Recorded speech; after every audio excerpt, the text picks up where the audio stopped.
Yo, what's up?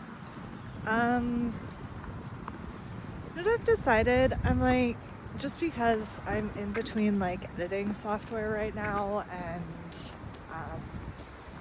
have no money, I'm just like, I'm gonna film things, I'm gonna ramble, and I'm not gonna worry about any of the technical stuff I normally worry about. And I think that's just what I'm meant to be doing right now. And I know, like right now I'm walking by a busy road and the audio is going to be like ick. And you know what? Welcome to what life is like when you're autistic. You know the way the microphone is picking up things that normally wouldn't bother you and making this hard to listen to? Yeah, that's my life all the time. So, not trying to punish you or, be like, I feel it, you have to feel it. No, none of that, but well, I don't have access to the tools that would normally help me make this better for you. You can have a little bit of insight into what it's like to exist as me. But I want to switch. Ooh, magpie. Your feathers look very blue and beautiful today.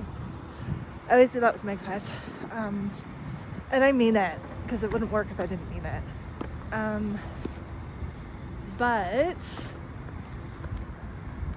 what I'm trying to say is that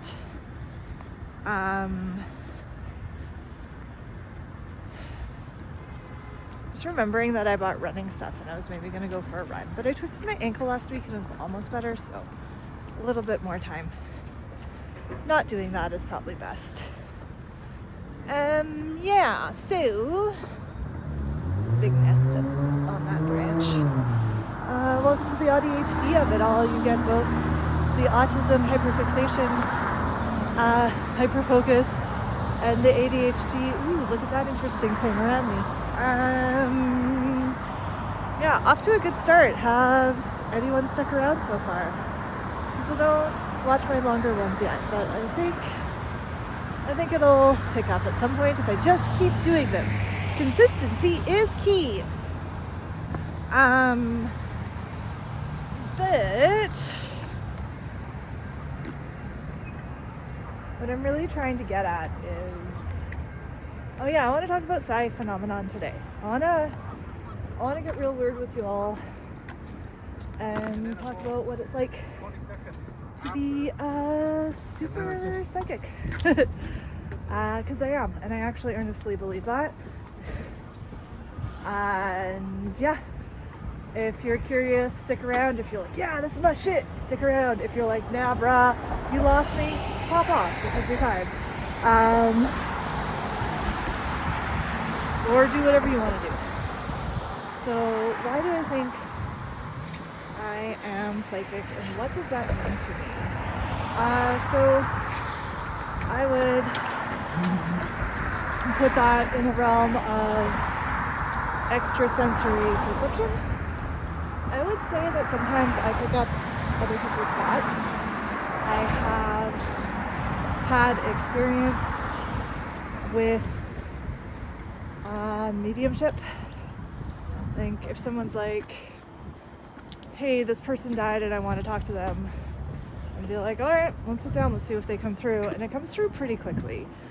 And I think at this point you're maybe like, Fox, how do you know that's not just your imagination? And it is, but I think my imagination is the vehicle. And how do you know it's real? I don't know that anything is real. If you get into the science of perception and cognition, there's some pretty interesting data on how much our thoughts create our reality. I just remembered that I was going to walk like way further. But that's okay. But yeah, so we get into some pretty interesting like material data on how thoughts create reality, and I probably have playlists on my channel that point to some of these conversations, so go check out a few of my public playlists and see if there's anything there that interests you if you want to know more. How's the audio? I'm guessing it's a little bit horrendous right here, but I'm about to turn to my left and get a little bit away from this intersection. Will be good soon. So I guess I've had this conversation with a few people, and other people who are autistic tend to get it really well. And other people who are thinking in terms of like thought forms and collective consciousness tend to get it really well. And maybe if you consider yourself like very empathetic, like can really feel into other people, you'll get it. But for a really long time, like I think I really struggled to distinguish between what was mine and what was other people's. And I would pick up on other people's thoughts, yes, through what they said, but I think on a level that was more kind of underneath all of that as well. And so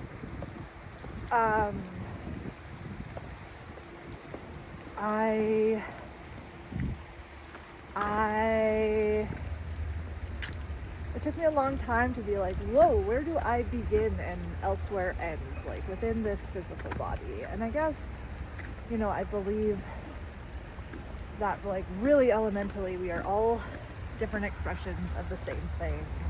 We are all the universe experiencing itself.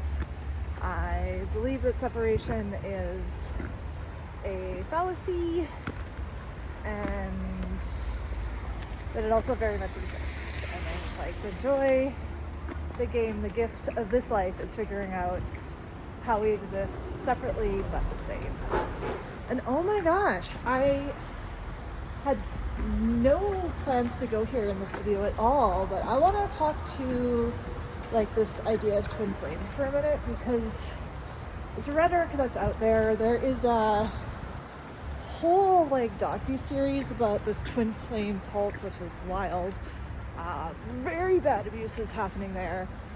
And I get why those stories exist, and I think you can think of like Red Thread, and there's other things that are similar. But specifically the twin flame rhetoric never sat perfectly well with me, because it's the idea that it's like the same soul in different bodies. But if my view of the world is that we are all the same kind of being, entity, soul in various iterations and forms and all that stuff, then I can't reconcile that with the twin flame conversation. And I also think like there's some dialogue within that conversation that's pretty not helpful to existence as a person, not conducive to healthy relationships. I was really delving into that just to be like, hey, what is this all about? Really early on into my spirituality journey, and a lot of conversations were like, yep, I've been waiting for my twin flame to figure it out for 20 years. And I'm like, fuck, you've been waiting for 20 years? What's going on with the rest of your life? What about your opportunities for like other healthy relationships? So I think it's really a way that people can get stuck in unhealthy dynamics for a long time. And there's a Sadhguru who has this like really funny thing on soulmates. And he's like, that's when your feet come together, because souls, right? Dad joke, hilarious. But the soul should not need a mate. And I love that. Twin flames goes in this whole soulmate conversation or whatever. And I just think as soon as we box ourselves into like this person or that person is my soulmate and we must be together and that, like, it's such an easy way to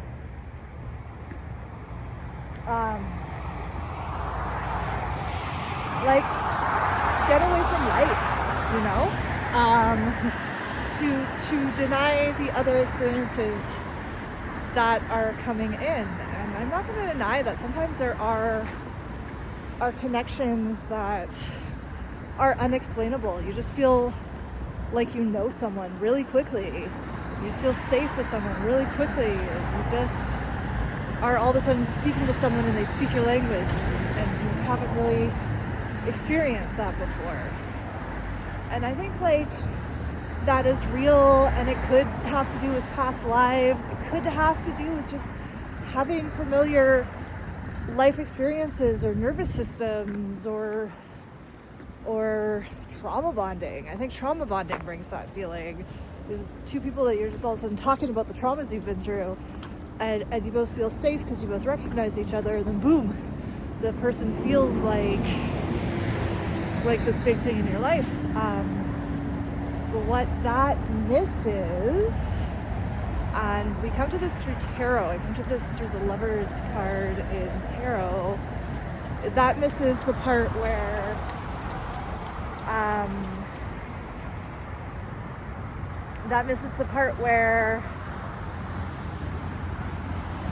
love is all about choice, right? Romance is all about choice. Feelings happen to us. We don't have choice in feelings. Feelings just exist, but we have choice in what we do with those feelings. And the romance for me is when you choose to show up for a person day after day. The romance for me is when you choose to build a life with someone. The romance for me is when you commit to like, okay, I'm gonna figure out how to walk beside you. And I think as soon as we get into the twin flame or soulmate rhetoric or anything like that, we let feelings take precedence and maybe miss the people who are willing to be there, right? You let this narrative, this story take hold, and it blocks you to other narratives and stories. And the most toxic forms, you end up in like hyper codependent relationships and lose yourself. And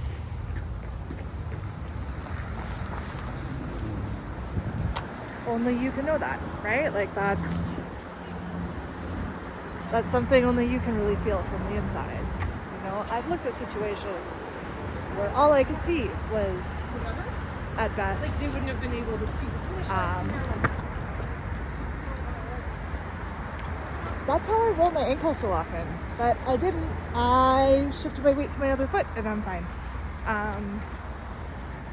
So, yeah, I've looked at situations where at best I saw dysfunctional codependence, and at worst I saw highly abusive, coercive control scenarios.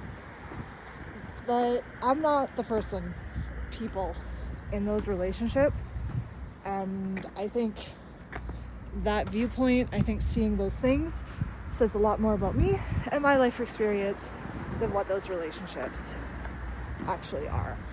So, you know, maybe what looks super, super scary to me is what makes other people feel loved and validated and functional. And if I'm caught up in some story of twin flame or soulmate, again, seeing things those ways saying more about me than it does about the other people, I am more susceptible to landing myself in a codependent or abusive relationship. And I am more susceptible to becoming abusive or codependent or toxic or all the things that I've worked really, really hard not to be. So every once in a while I have to be like, am I still recording? So yeah, that was a tangent I didn't expect to take, but here we are. I'm gonna go back to Sai phenomenon. So I once had an experience sitting in some sort of like, group session, vulnerable space. And a thought came into my head, and it was very opposite to my beliefs in the situation. So somebody had made a comment to someone else, and I thought, oh, that's so nice. I love that that person said that. And then immediately after thinking that, I heard, why the fuck did you say that, you fucking idiot? And I really think I picked up on the other person's thought. It was kind of one of the first times that I was like, oh yeah. I mean, back when I was like 18, I remember I was biking with a friend and I said something out loud and they're like, what? And I was like, I answered your question. They're like, I didn't ask that out loud. And I'm like, okay, but did you ask it in your head? And she was like, yeah. Well, okay. And that was one of the first people that I started talking about and exploring spirituality with. So that's kind of cool.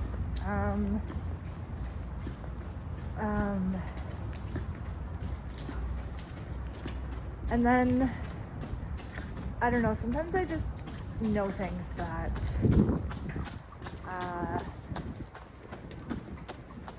I have no way of knowing. Yeah, it's hard to tell like what is pattern recognition and what is not pattern recognition. I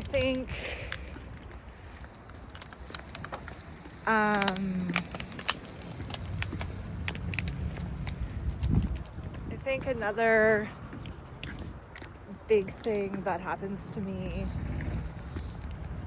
is that, I don't know, there is. Sometimes I just feel into things and see things that nobody else does, and then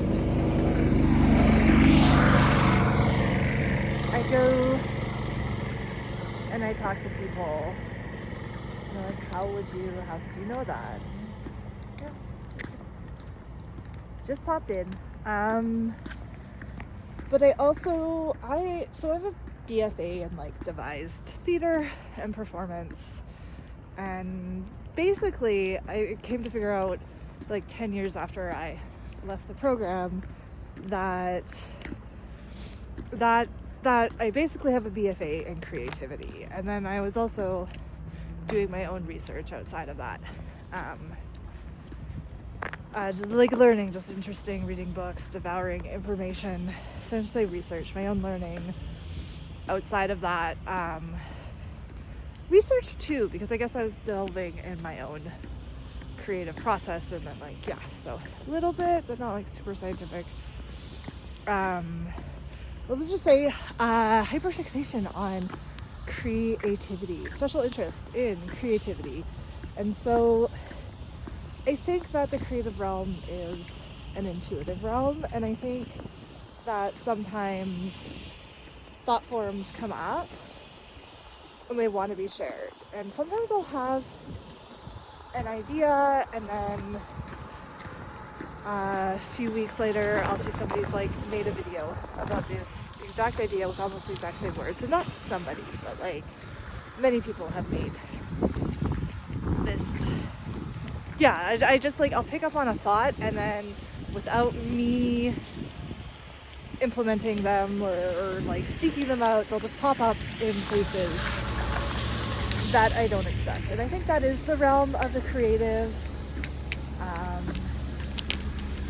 Wow, didn't expect that I was going to start talking about the muse, but I want to talk about the muse for a little bit. So I think a muse is usually inspired by a real person, but it becomes an entity all on its own. And it is this creative collective consciousness way of interfacing and interacting with you to get the ideas out. If you are a creative person, if you become a channel, if this, that, and the other thing.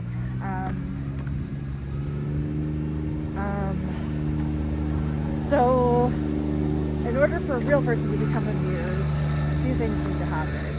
Number one, they need to be a level of inaccessible. Like, your muse is probably not going to be the person you marry, right? Or if they are, you've just married someone where there's a little distance and you're not like super, super close. Or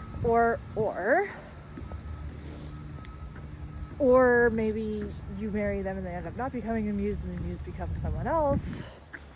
Or maybe you recognize that the muse is this representation of the person before you actually got close with them, you know? Because I think in order for someone to be a muse, or for like this creative collective conscious to work through you, there needs to be an air of like mystery and not knowing, because that's the space in which we get creative. That's the space in which we let our brain do what brains do best and fill in the gap. And so for me, if someone becomes a muse, I become very aware that the muse is not the person. If there's a person that I'm like, whoa, I can't figure out, and my brain is making up all these stories, I have to let myself create those stories, and I know full well that that is separate of the actual human being. Does that make sense? I don't know. This has been a concept I've been thinking about and trying to explain, because I think it like links back to the autism as well, where my brain takes in so much data all at once that it will like latch on and focus on one thing, because that's just a lot easier. And then I become aware that one thing has taken on a life of its own. And I was trying to avoid that before, right? I was like trying to avoid that in my head. Oh my God, I've become this for other people. I just closed a loop that I haven't been able to figure out for 15 years? Close enough. Almost 15 years, like 12. Whoa. No, about 15. Yeah. Okay, I just closed the loop that I haven't been able to close for about 15 years. I was like, why did this happen? Blah, blah, blah. This person, then he said it was because I became the muse, because that person didn't figure out why I was okay. Done. Wow. Thanks, brain. I mean, at least it hasn't been taking up space rent-free for a good decade. So that's nice. So my brain is going to focus on, and my brain, because social dynamics are so hard for me to understand, it'll often focus on people.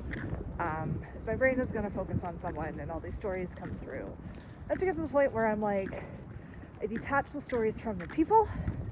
I have to make the assumption that they aren't true, and that only whatever the person tells me or shares with me is what true and is what matters. But then I can go back to the stories and use those as creative fuel, because I feel like whether it's true or not about that one person, the stories are coming to me for a reason, and that's they need to be let out so that it can impact and affect whoever it's meant to. Because thought forms want to be expressed so that they can act in the ways they need to on the people that are going to receive them. Phew, broke that down. I don't know. I hope I made sense, but I'm going to keep going. Because I had another thought as I was talking about that. A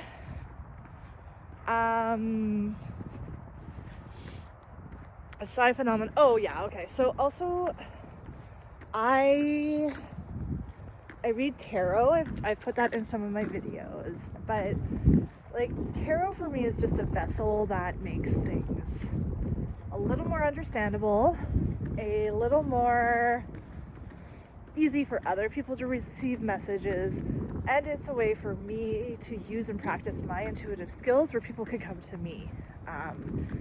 Because I think one of my last really bad like hyper fixation on a person was less to do about that person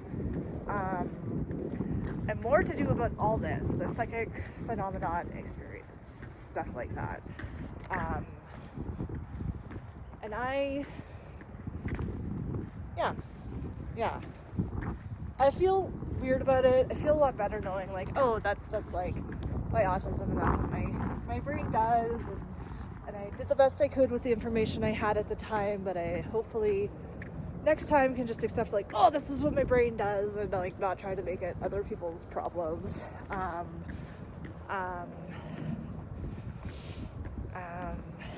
I'm learning tools to manage myself a little bit better in that, or like get help with it, and learn the ways in which I can get help with it, and what is like useful to share and what is not useful to share, and all those fun, good, amazing things. And like close friends like tried to help me and guide me and tell me through it, and I was like, no, I have to do it my way. My way didn't work, or there's certain cues and stuff I just was not reading or picking up on. And this whole scenario is taking up a lot less space in my head now, which is nice. And I think the more I focus on myself and growing my life and just moving in the directions that help me get where I need to and want to be, then just overall the better I feel in general. So slowly it's fading, but it was this thing for me that just the whole time was like pointing me more and more towards myself. There's a really fluffy squirrel. Look at that squirrel. Look at that squirrel. You're so fluffy right now. It's cold, hey? Yeah.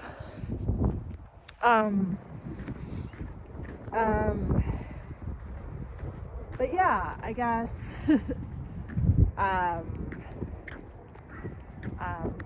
it needed to take up space in my head until it pointed me to myself so that I could know more about myself and get the help and all the stuff that I deserved. It's like cold. Can you tell from the background?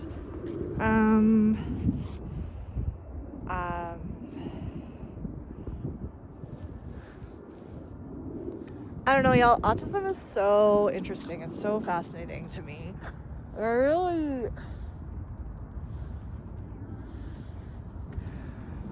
So like at its core, it's nervous system dysregulation, because your brain doesn't filter out a lot of the sensory data that gets taken in. And I've been struggling to find this, so if anybody knows what culture this comes from, please tell me. I think it might be Maori, but that like people with autistic traits in that traditional culture were known as environmental filters. They were like the test of when an environment started to become toxic. And I think about that a lot. It helps me frame autism a lot. So if anybody knows what culture that comes from, please tell me, because I saw it in a video by an Indigenous creator and I don't remember who it was and I don't remember the culture, and I'd love to get that right. But I so love that concept, and I think that's a big part of why we're seeing an uptick in diagnosis, that, and also just better understanding and broader data point and range of identity intersections that show how it shows up in different types of people. Oh, there's music playing for a skating party. That's not happening because it's too foggy. Slippery. I've almost fallen a bunch of times today. Yeah, so autism is fascinating because your brain like takes in too much data and can't figure out how things work as intrinsically or as intuitively as other people. Sometimes it just makes up rules. Like sometimes it's just like, yep, this is truth and how the world works and how this dynamic works or how that relationship works. And I dropped a longer video yesterday that was like about what do we call it?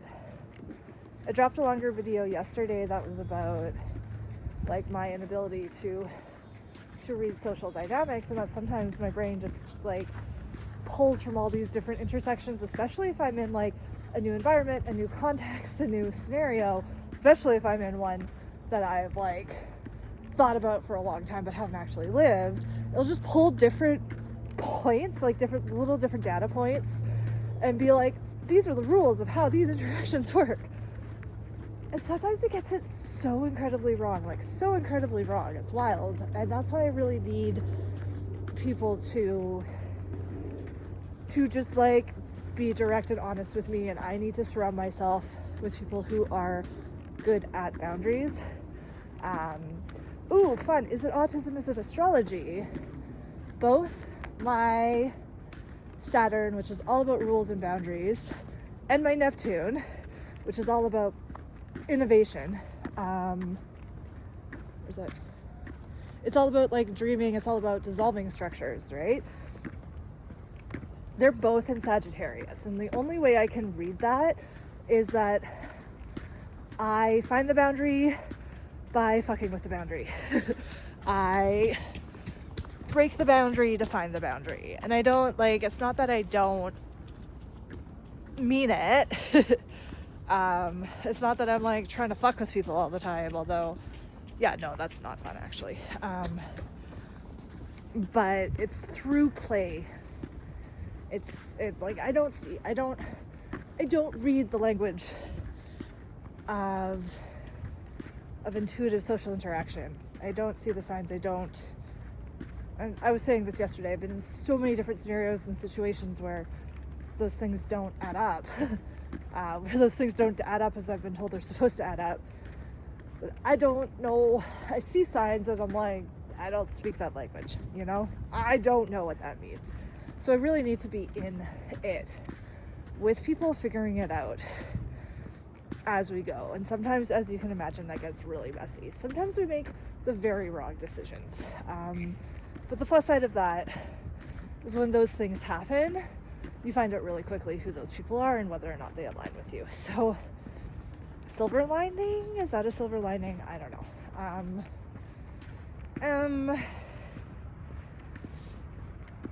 I don't know. Like, I probably got off track. I probably just rambled. I think I'm feeling called to come on here and talk and like share these musings, these thoughts that are going through my head. Number one, to let them out of my head. Number two, because I believe they've been going through my head and want to be shared because other people will find value in them.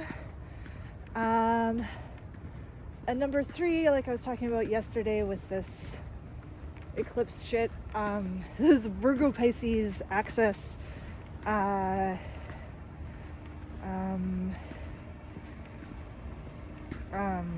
just to release perfectionism and be able to share thoughts. So I love you all, and have a great day.